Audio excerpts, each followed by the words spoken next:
Olá, eu sou Renê. O tema Sai dela, povo meu. Texto base, Apocalipse 18, versículo 4, onde está escrito: E ouvi outra voz do céu que dizia: Sai dela, povo meu, para que não sejas participante dos seus pecados e para que não incorras nas suas pragas. Está aqui um tema que apropriado para a nossa época. Se alguns anos atrás, ou diria séculos atrás, seria difícil se falar desse tema, desse assunto, ou se falar de Grande Babilônia. Mas hoje, com os termos globalização e no mundo político e ecumenismo no mundo religioso, onde se tem uma ideia, digamos assim, de uma universalização do sistema político eclesiástico, onde as nações vivem um processo de integração, quando nenhum país hoje pode tomar decisões à medida de uma intervenção de tendência nacionalista.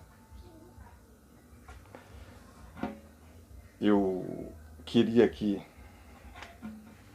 trazer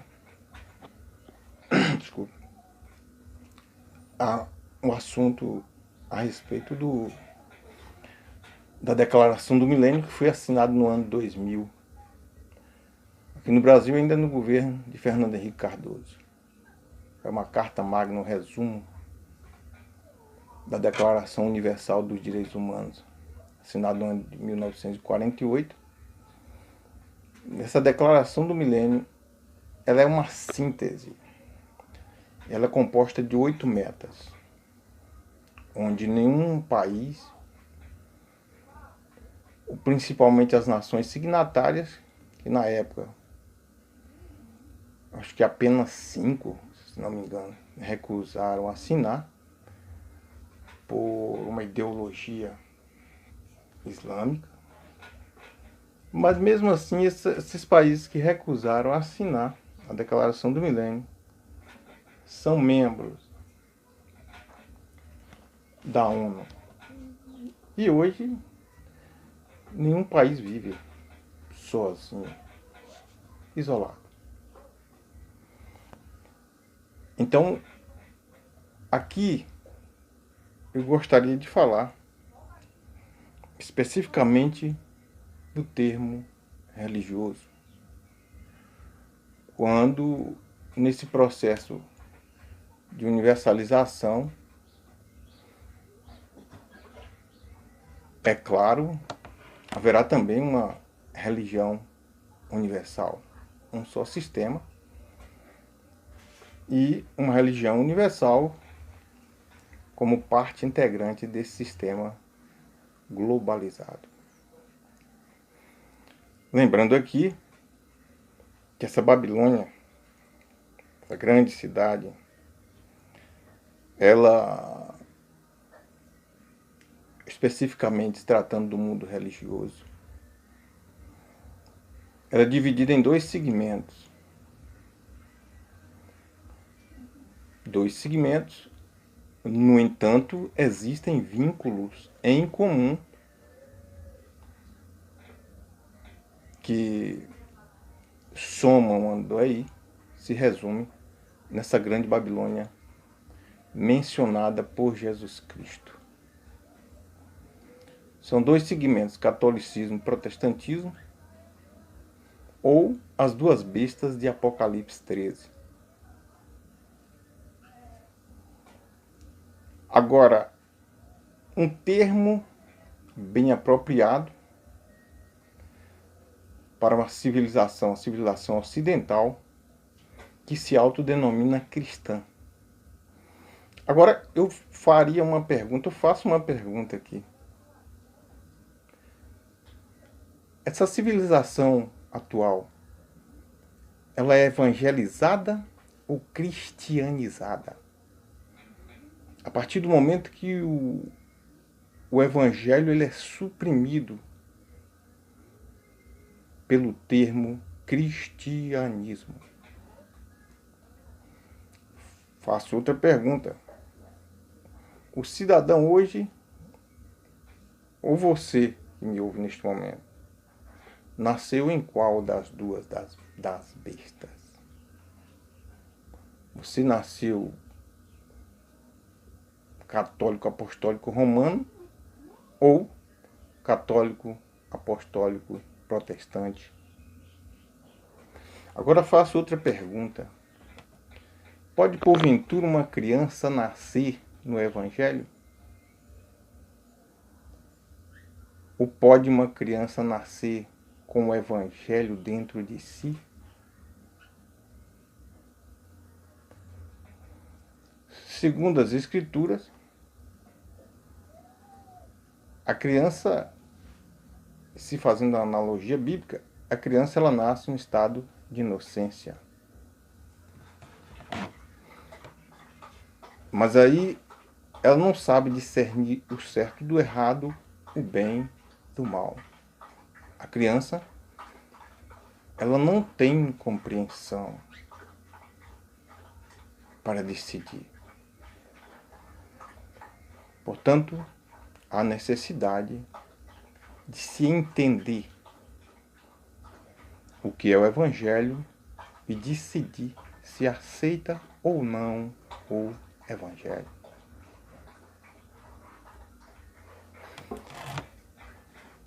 Alguém pode dizer: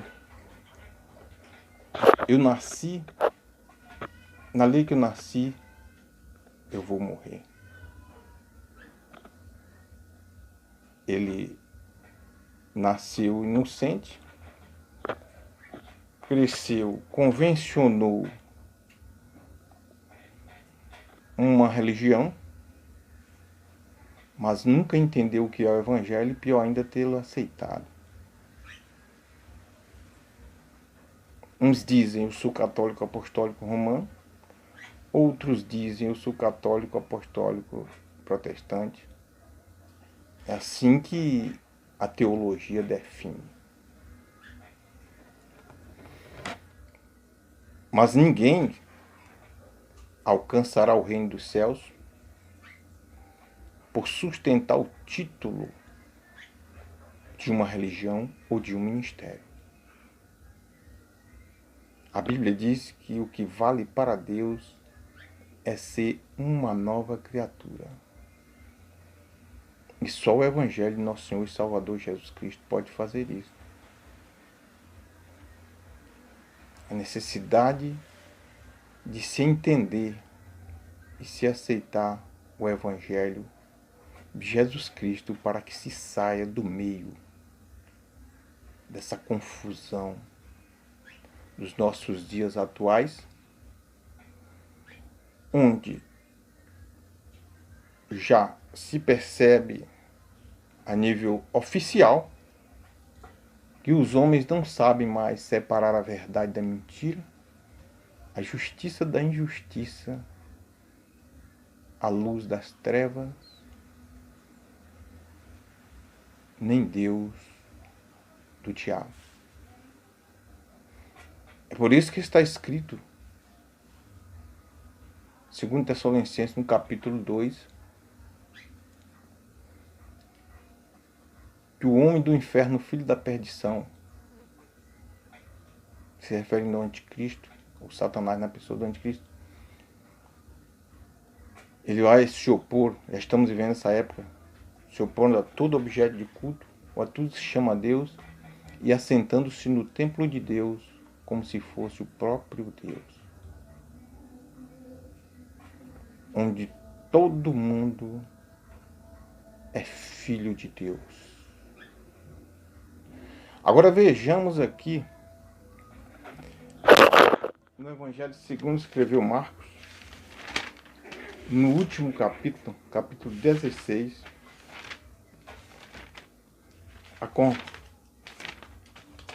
a recomendação de Jesus Cristo.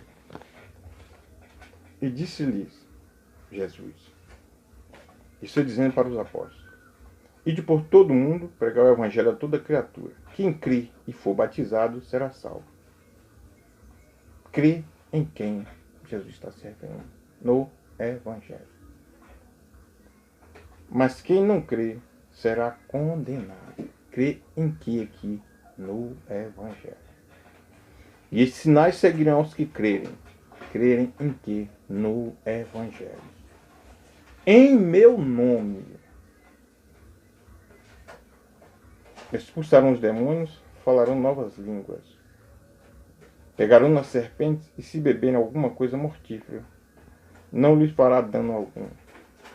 E porão as mãos sobre os enfermos e os curarão. Então nós percebemos aqui a necessidade, ou é necessário se crer no Evangelho, se aceitar o Evangelho, ser transformado pelo Evangelho, para que Jesus, para que se dê legitimidade, legalidade no nome de Jesus Cristo. Se alguém acha que alcançará os céus pelo simples fato de ser religioso, pelo simples fato de assumir um título de crente, sem o Evangelho, não alcançará a salvação. Segundo aos Tessalonicenses, capítulo 1, no versículo 8, está escrito que Jesus Cristo virá como labareda de fogo, tomando vingança contra os que não conhecem a Deus e os que rejeitaram o Evangelho de nosso Senhor e Salvador Jesus Cristo. Na carta aos Filipenses, no 1º capítulo, no versículo 27, fala-se da fé do Evangelho. Então é isso aí. Ninguém nasce salvo, crente. Criança morrendo no seu estado de inocência, tudo bem. Agora tomou consciência, tem que decidir. E tem que aceitar o Evangelho para sair de dentro da grande Babilônia, que está aí cristianizando e enganando, botando confusão na cabeça ou nas cabeças das pessoas. Não basta simplesmente dizer que Cristo é o Senhor. Não basta apenas comemorar o nascimento de Cristo, a morte de Cristo e a ressurreição de Cristo. Tem que se aceitar o Evangelho de fato, como Jesus disse para os apóstolos ali em João 15:3, porque vós já estáis limpos pela palavra que eu vos tenho falado. E Paulo, tratando na carta aos Coríntios, ele diz que Satanás, o príncipe deste século, ele cegou a mente dos incrédulos para que a luz do Evangelho não penetre. Isso significa que ainda que o camarada da pessoa seja religioso, ainda que essa pessoa diz conhecer Cristo, ainda que tenha intimidade com Cristo, mas se não aceitou o Evangelho para ter vínculo com Cristo, não herdará o reino dos céus. Que Deus nos guarde, nos livre do mistério do erro, do engano e da injustiça que tem operado nos nossos dias e que tem trazido tanta confusão. Onde as pessoas não sabem separar mais o certo do errado. Tudo com exceção, é claro. Mas oficialmente generalizo. Deus tenha misericórdia de nós.